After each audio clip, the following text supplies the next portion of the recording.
ಒಂದು ವೇಳೆ ಇವತ್ತೇ ಕೆಪಿಎಸ್ಸಿ ಪರೀಕ್ಷೆ ನಡೀತು ಅಂದ್ರೆ ಪಾಸ್ ಆಗೋ ಕಾನ್ಫಿಡೆನ್ಸ್ ಇದೆಯಾ? ಒಂದು ಕ್ಷಣ ಪ್ರಾಮಾಣಿಕವಾಗಿ ನಿಮ್ಮನ್ನೇ ನೀವು ಕೇಳ್ಕೊಳ್ಳಿ.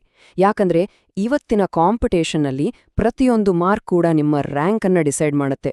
ನಾವಿವತ್ತು ಚರ್ಚೆ ಮಾಡೋ ಒಂದೊಂದು ಪಾಯಿಂಟ್ ನಾಳೆ ನಿಮ್ಮ ಕ್ವೆಶ್ಚನ್ ಪೇಪರ್ನಲ್ಲಿ ಪ್ರಿಂಟ್ ಆಗಬಹುದು. ಹಾಗಾದ್ರೆ ಆ ಸವಾಲಿಗೆ ರೆಡಿ ಇದ್ದೀರಾ? ಆ ಸಿದ್ಧತೆಯನ್ನೇ ಟೆಸ್ಟ್ ಮಾಡಕ್ಕೆ ಬನ್ನಿ ಇವತ್ತಿನ ಕರೆಂಟ್ ಅಫೇರ್ಸ್ ಜಾನಿ ಶುರು ಮಾಡೋಣ. ಇಂದು ಏಪ್ರಿಲ್ 27, 2026. ಇವತ್ತಿನ ವಿಶೇಷತೆ ಏನು ಗೊತ್ತಾ? ವಿಶ್ವ ಮಲೇರಿಯಾ ದಿನ. ಹೌದು, ಮಲೇರಿಯಾ ಬಗ್ಗೆ ಜಾಗೃತಿ ಮೂಡಿಸಿ ಅದನ್ನ ಪೂರ್ತಿಯಾಗಿ ಓಡಿಸಬೇಕು ಅನ್ನೋದೇ ಈ ದಿನದ ಮುಖ್ಯ ಉದ್ದೇಶ.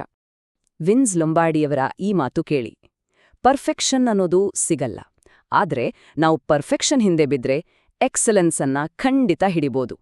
ನೆನ್ಪಿಡಿ, ಪರ್ಫೆಕ್ಷನ್ ಬೇಡ, ಕನ್ಸಿಸ್ಟೆನ್ಸಿ ಇರ್ಲಿ.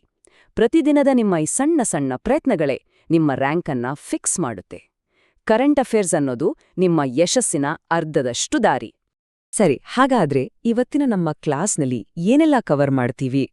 ಮೊದಲು ಕರ್ನಾಟಕದ ವಿಷಯಗಳು, ಆಮೇಲೆ ರಾಷ್ಟ್ರೀಯ ಆರ್ಥಿಕತೆ, ಅಂತಾರಾಷ್ಟ್ರೀಯ ಮಟ್ಟದಲ್ಲಿ ಭಾರತದ ಪಾತ್ರ, ವಿಜ್ಞಾನ ತಂತ್ರಜ್ಞಾನ ಮತ್ತು ಕೊನೆಯಲ್ಲಿ ಪರಂಪರೆ, ಕ್ರೀಡೆ ಹಾಗೂ ಪರಿಸರದ ಬಗ್ಗೆ ಡೀಟೇಲ್ ಆಗಿ ನೋಡೋಣ. ಮೊದಲಿಗೆ ನಮ್ಮ ಹೆಮ್ಮೆಯ ರಾಜ್ಯ ಕರ್ನಾಟಕ. ಕೆಪಿಎಸ್ಸಿ ಇರ್ಲಿ, ಕೆಎಸ್ಪಿ ಇರ್ಲಿ ಅಥವಾ ಕೆಇಎ ಪರೀಕ್ಷೆ ಇರ್ಲಿ, ಯಾವುದೇ ರಾಜ್ಯ ಮಟ್ಟದ ಪರೀಕ್ಷೆ ತಗೊಳ್ಳಿ, ಈ ಸೆಕ್ಷನ್ನಿಂದ ಪ್ರಶ್ನೆಗಳು ಬಂದೇ ಬರ್ತವೆ, ಗ್ಯಾರಂಟಿ. ಕರ್ನಾಟಕ ಸರ್ಕಾರದ ಗ್ಯಾರಂಟಿ ಯೋಜನೆಗಳು ಪರೀಕ್ಷೆಗಳ ಹಾಟ್ ಟಾಪಿಕ್.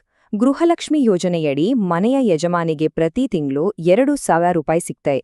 ಇತ್ತೀಚಿನ ಬಜೆಟ್ನಲ್ಲಿ ಇದಕ್ಕಾಗಿ ಬರೋಬ್ಬರಿ 28,608 ಕೋಟಿ ರೂಪಾಯಿ ಮೀಸಲಿಟ್ಟಿದ್ದಾರೆ. ಇದೊಂದು ಮೋಸ್ಟ್ ಎಕ್ಸ್ಪೆಕ್ಟೆಡ್ ಕ್ವೆಶ್ಚನ್. ಹಾಗೆಯೇ ಅನ್ನಭಾಗ್ಯ, 5 ಕೆಜಿ ಅಕ್ಕಿ ಬದಲಿಗೆ ಈಗ ಡಿಬಿಟಿ ಅಂದ್ರೆ ಡೈರೆಕ್ಟ್ ಆಗಿ ದುಡ್ಡನ್ನೇ ಅಕೌಂಟಿಗೆ ಹಾಕ್ತಿದ್ದಾರೆ. ಕ್ಷೀರಭಾಗ್ಯದಲ್ಲಿ ಶಾಲಾ ಮಕ್ಕಳಿಗೆ 150 ml ಹಾಲು ಮತ್ತು ಕೃಷಿ ಭಾಗ್ಯ ಯೋಜನೆಯಡಿ ಕೃಷಿ ಹೊಂಡಗಳಿಗಾಗಿ 200 ಕೋಟಿ ರೂಪಾಯಿ ಒದಗಿಡಲಾಗಿದೆ.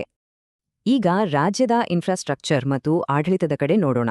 ನಮ್ಮ ಬೆಂಗಳೂರಿನಲ್ಲಿ ಒಂದು ಚಿಪ್ ಡಿಸೈನ್ ಸೆಂಟರ್ ಸ್ಥಾಪನೆಗೆ ಸರ್ಕಾರ ಗ್ರೀನ್ ಸಿಗ್ನಲ್ ಕೊಟ್ಟಿದೆ. ಇದು ಟೆಕ್ನಾಲಜಿ ಫೀಲ್ಡ್ನಲ್ಲಿ ಒಂದು ದೊಡ್ಡ ಹೆಜ್ಜೆ. Bengaluru Chennai express way logistics park ಬರ್ತಾ ಇರೋದು ಬೆಂಗಳೂರು ಗ್ರಾಮಾಂತರ ಜಿಲ್ಲೆಯಲ್ಲಿ. ಇನ್ನು ಆಸ್ತಿ ನೋಂದಣಿಯನ್ನ ಸಿಂಪಲ್ ಮಾಡಿರೋ ಆನ್ಲೈನ್ ಸಾಫ್ಟ್ವೇರ್ ಯಾವುದು? ಅದೇ ಕಾವೇರಿ 2.0. ಹಾಗೆಯೇ ಕರ್ನಾಟಕದ 31ನೇ ಜಿಲ್ಲೆ ವಿಜಯನಗರದ ಬಗ್ಗೆ ಪ್ರಶ್ನೆ ಗ್ಯಾರಂಟಿ. ಇದು ಬಳ್ಳಾರಿಯಿಂದ ಬೇರ್ಪಟ್ಟಿದ್ದು ಇದರ ಹೆಡ್ ಕ್ವಾರ್ಟರ್ಸ್ ಹೊಸಪೇಟೆಯಲ್ಲಿದೆ. ಕೊನೆಯದಾಗಿ ಕರ್ನಾಟಕದ ಹಾಲಿ ಲೋಕಾಯುಕ್ತರು ಜಸ್ಟಿಸ್ ಬಿಎಸ್ ಪಾಟೀಲ್. ಸರಿ, ರಾಜ್ಯದಿಂದ ಈಗ ರಾಷ್ಟ್ರಮಟ್ಟಕ್ಕೆ ಹೋಗೋಣ.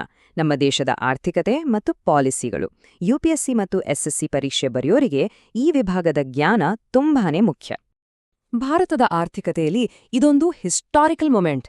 ಏಪ್ರಿಲ್ 2026ರಲ್ಲಿ ಭಾರತದ ವಿದೇಶಿ ವಿನಿಮಯ ಮೀಸಲು ಅಂದ್ರೆ ಫಾರೆಕ್ಸ್ ರಿಸರ್ವ್ಸ್ 700 ಬಿಲಿಯನ್ ಗಡಿ ದಾಟಿದೆ. ಅಬ್ಬಾ! ಇದರಿಂದ ದೇಶದ ಆರ್ಥಿಕ ಸ್ಥಿರತೆ ಹೆಚ್ಚುತ್ತೆ. ಯಾವುದೇ ಆರ್ಥಿಕ ಸಂಕಷ್ಟ ಬಂದ್ರೂ ಇದನ್ನ ಎದುರಿಸೋಕೆ ಸಹಾಯ ಆಗುತ್ತೆ. ಪರೀಕ್ಷೆಯಲ್ಲಿ ಈ ನಂಬರ್ ಡೈರೆಕ್ಟಾಗಿ ಕೇಳ್ಬೋದು. ಫೈನಾನ್ಸ್ ಕಮಿಷನ್, ಇದರ ಕೆಲಸ ತುಂಬಾ ಮುಖ್ಯ. ಕೇಂದ್ರ ಸರ್ಕಾರಕ್ಕೆ ಬಂದಿರೋ ತೆರಿಗೆ ಹಣವನ್ನ ರಾಜ್ಯಗಳ ಜೊತೆ ಹೇಗೆ ಹಂಚ್ಕೊಳ್ಬೇಕು ಅಂತ ರೆಕಮೆಂಡ್ ಮಾಡೋದೇ ಇದರ ಕೆಲಸ. ಹಾಗಾದ್ರೆ ಭಾರತದ 16ನೇ ಹಣಕಾಸು ಆಯೋಗದ ಅಧ್ಯಕ್ಷರು ಯಾರು? ಈ ಪ್ರಶ್ನೆಗೆ ಉತ್ತರ ಖ್ಯಾತ ಅರ್ಥಶಾಸ್ತ್ರಜ್ಞ ಡಾಕ್ಟರ್ ಅರವಿಂದ್ ಪನಗರಿಯಾ. ಇವರ ಅವಧಿ 2026ರಿಂದ 2031ರವರೆಗೆ ಇರುತ್ತೆ. ಈ ಸ್ಲೈಡ್ನಲ್ಲಿರೋ ಪ್ರತಿಯೊಂದು ಪಾಯಿಂಟ್ ಕೂಡ ಒಂದೊಂದು ಸಂಭವನೀಯ ಪ್ರಶ್ನೆ. ನೀತಿ ಆಯೋಗದ ವಿಕಸಿತ್ ಭಾರತ್ ಅಟ್ 2047 ಅಂದ್ರೆ 2047ರ ಹೊತ್ತಿಗೆ ಭಾರತವನ್ನ ಒಂದು ಡೆವಲಪ್ ನೇಷನ್ ಮಾಡೋದು. ಪರಿಸರ ಸ್ನೇಹಿ ಯೋಜನೆಗಳಿಗೆ ಗ್ರೀನ್ ಬಾಂಡ್ ತಂದಿರೋ ದೊಡ್ಡ ಬ್ಯಾಂಕ್ ಯಾವುದು ಅಂದ್ರೆ ಅದು ಎಸ್ಬಿಐ. ಆರ್ಬಿಐನ ಅಡ್ವಾನ್ಸ್ಡ್ ಮಾನಿಟರಿಂಗ್ ಸಿಸ್ಟಮ್ಗೆ ಡ್ಯಾಕ್ಷ್ ಅಂತ ಹೆಸರು. ಮತ್ತು ಒಂದು ನಿರ್ದಿಷ್ಟ ಉದ್ದೇಶಕ್ಕೆ ಮಾತ್ರ ಬಳಸಬಹುದಾದ ಪ್ರೀಪೇಯ್ಡ್ ಡಿಜಿಟಲ್ ವೋಚರ್ ಸಿಸ್ಟಮ್ ಈ ಯುರೋಪಿ. ಒಂದು ಸಣ್ಣ ಮಾಹಿತಿ, ಪ್ರತಿ ದಿನದ ಅಪ್ಡೇಟ್ಗಳಿಗಾಗಿ ನಮ್ಮ ಚಾನೆಲ್ಗೆ ಸಬ್ಸ್ಕ್ರೈಬ್ ಮಾಡೋದನ್ನ ಮರಿಬೇಡಿ. ಇವತ್ತು ಕಲ್ತಿದ್ದನ್ನ ಪ್ರಾಕ್ಟೀಸ್ ಮಾಡಕ್ಕೆ ಪ್ಲೇಸ್ಟೋರ್ನಿಂದ study MCQ by HEA academy app download ಮಾಡ್ಕೊಳ್ಳಿ. ಸರಿ, ಈಗ ಮುಂದಿನ ವಿಭಾಗಕ್ಕೆ ಹೋಗೋಣ. ಸರಿ, ಈಗ ವಿಶ್ವಮಟ್ಟದಲ್ಲಿ ಭಾರತದ ಸ್ಥಾನ, ನಮ್ಮ ಫಾರಿನ್ ಪಾಲಿಸಿ ಮತ್ತು ಇಂಟರ್ನ್ಯಾಷನಲ್ ರಿಲೇಷನ್ಸ್ ಬಗ್ಗೆ ಸ್ವಲ್ಪ ಮಾತಾಡೋಣ. ಭಾರತದ ನೆರೆಹೊರೆ ಮೊದಲು ನೀತಿ ಯಾವಾಗ್ಲೂ ಇಂಪಾರ್ಟೆಂಟ್. ಇತ್ತೀಚೆಗೆ ಭಾರತ, ಶ್ರೀಲಂಕಾ ಮತ್ತು ಮಾಲ್ಡೀವ್ ಸೇರಿ ನಡೆಸಿದ ನೌಕಾಭ್ಯಾಸದ ಹೆಸರು ದೋಸ್ತಿ 17. ಹಾಗೆಯೇ ಭಾರತ ಸಾರ್ಕ್ ಒಪ್ಪಂದದ ಅಡಿಯಲ್ಲಿ ಮಾಲ್ಡೀವ್ಸ್ ಜೊತೆ $400 ಮಿಲಿಯನ್ ಕರೆನ್ಸಿ ಸ್ವಾಪ್ ಅಗ್ರಿಮೆಂಟ್ ಮಾಡಿಕೊಂಡಿದೆ. ಅಂದ್ರೆ ಎರಡೂ ದೇಶಗಳು ಡಾಲರ್ ಬಳಸದೆ ತಮ್ಮ ತಮ್ಮ ಕರೆನ್ಸಿಗಳಲ್ಲೇ ವ್ಯಾಪಾರ ಮಾಡಬಹುದು. ಮತ್ತು ಇಸ್ರೇಲಿಂದ ನಮ್ಮವರನ್ನ ವಾಪಸ್ ಕರೆತರಲು ನಡೆಸಿದ ಆಪರೇಷನ್ ಯಾವುದು?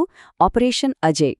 ವಿಶ್ವಸಂಸ್ಥೆಯ ಭದ್ರತಾ ಮಂಡಳಿ ಅಂದ್ರೆ ಯುಎನ್ ಸೆಕ್ಯೂರಿಟಿ ಕೌನ್ಸಿಲ್ ಅಲ್ಲಿ ಭಾರತ ಇದುವರೆಗೆ ಎಷ್ಟು ಬಾರಿ ನಾನ್ ಪರ್ಮನೆಂಟ್ ಸದಸ್ಯನಾಗಿ ಆಯ್ಕೆಯಾಗಿದೆ? ಉತ್ತರ 8 ಬಾರಿ. ಇದು ಗ್ಲೋಬಲ್ ಲೆವೆಲ್ನಲ್ಲಿ ಭಾರತದ ಹೆಚ್ಚುತ್ತಿರುವ ಪ್ರಭಾವವನ್ನ ತೋರಿಸುತ್ತೆ. ಭಾರತ ಈಗ ಪರ್ಮನೆಂಟ್ ಸೀಟ್ಗಾಗಿ ಕೂಡ ಹೋರಾಡ್ತಾ ಇದೆ. ಈಗ ಸೈನ್ಸ್, ಟೆಕ್ನಾಲಜಿ ಮತ್ತು ಡಿಫೆನ್ಸ್ ಕಡೆಗೆ ಹೋಗೋಣ. ಆತ್ಮನಿರ್ಭರ್ ಭಾರತ ಕಟ್ಟೋದ್ರಲ್ಲಿ ಈ ಕ್ಷೇತ್ರಗಳ ಪಾತ್ರ ತುಂಬಾ ದೊಡ್ಡದು ಮತ್ತು ಎಕ್ಸಾಮ್ಸ್ನಲ್ಲೂ ಇದರ ಮೇಲೆ ಪ್ರಶ್ನೆಗಳು ಜಾಸ್ತಿ ಆಗ್ತಿವೆ. ಮೆರ್ವ್ ಟೆಕ್ನಾಲಜಿ ಪರೀಕ್ಷೆಯಲ್ಲಿ ಇದರ ಫುಲ್ ಫಾರ್ಮ್ ಕೇಳ್ತಾರೆ. Multiple independently targetable reentry vehicle. Agni 5 ಮಿಸೈಲ್ನಲ್ಲಿ ಇದನ್ನ ಬಳಸಿದ್ದಾರೆ. ಇದರ ಸ್ಪೆಷಾಲಿಟಿ ಏನು? ಸಿಂಪಲ್ ಆಗಿ ಹೇಳ್ಬೇಕಂದ್ರೆ ಇದೊಂದ್ ರೀತಿ ಬಸ್ ಇದ್ದ ಹಾಗೆ.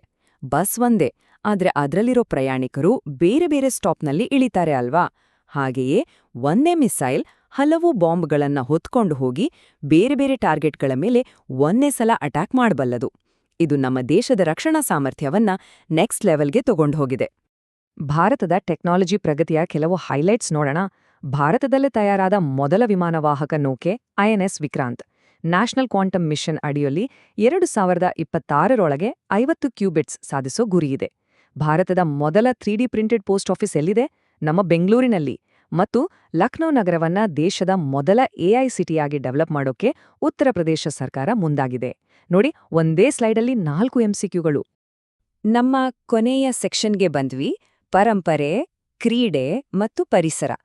ಇದು ಕಲ್ಚರ್ ಮತ್ತು ಗ್ಲೋಬಲ್ ಈವೆಂಟ್ಸ್ ಎರಡನ್ನೂ ಕವರ್ ಮಾಡೋ ಒಂದು ಮಿಕ್ಸ್ಡ್ ಬ್ಯಾಗ್.